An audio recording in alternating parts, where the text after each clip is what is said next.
Dapat na daw ibalik ang big lineup ng Lakers. Ayon kay Anthony Davis, aminadong ang rebounding at transition ng kahinaan ng Lakers laban sa Nuggets. Sinasayang lang ang big man na si Jackson Hayes. Lakas pa namang rebound.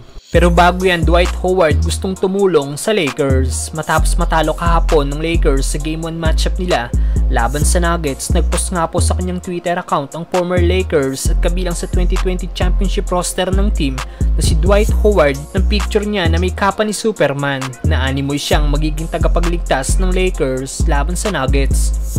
Sinabi din ni Howard na si Lebron ay 39 na, siya naman ay 38 at still nasa magandang pangangatawan pa rin daw siya para maglaro.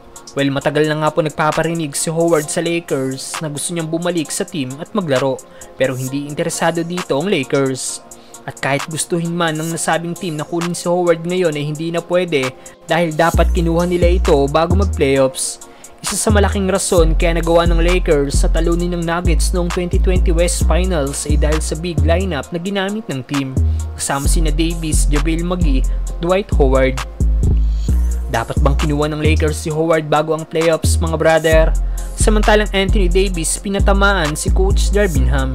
Gusto nang ibalik ang big lineup ng Lakers. Isa sa malaking rason kaya natalo ang Lakers kahapon laban sa Nuggets ay na-out-rebound sila ng home team dahil nakakuha ng 49 total rebound ang Denver at 15 dito ay offensive rebound, kaya madaming second chance points na nagawa ang Nuggets, samantalang 40 total rebound lang ang nakuha ng Lakers. At 6 lang ang kanilang offensive rebound, ni hindi man lang nakakalahati sa offensive rebound na ginawa ng Denver. Kaya naman after ng game kahapon, sinabi ni Davis na we can't be bad at rebounding and transition, na bagay na nag-i-struggle daw sila laban sa Denver Nuggets mula pa last playoffs.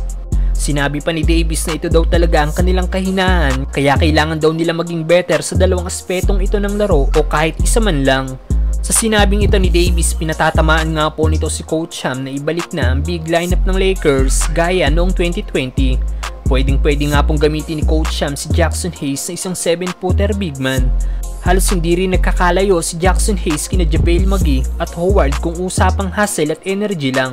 Si Hayes rin ang sagot sa problema ng team sa rebounding dahil sa Game 1 matchup ng Lakers sa Denver.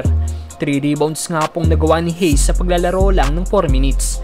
Paano na lang kaya kung mabibigyan ito ng 20 plus minutes playing time? Siguradong easy 10 plus rebound ang magagawa ng nasabing big man. Ang kagandahan pa sa laro ni Hayes, physical itong maglaro. Gaya na lang sa play na ito, grabe nga pong ginawang pag-boxout ni Hayes kay DeAndre Jordan para hindi nito makuha ang rebound. Well, hindi lang si Hayes ang big man ng Lakers, nandiyan pa si Harry Giles at Colin Castleton na hindi ginagamit ni Coach Ham. Maliit ang chance ng Lakers na manalo sa Nuggets kung patuloy ang paggamit ng team sa small ball lineup. Anong masasabi nyo dito, mga brother?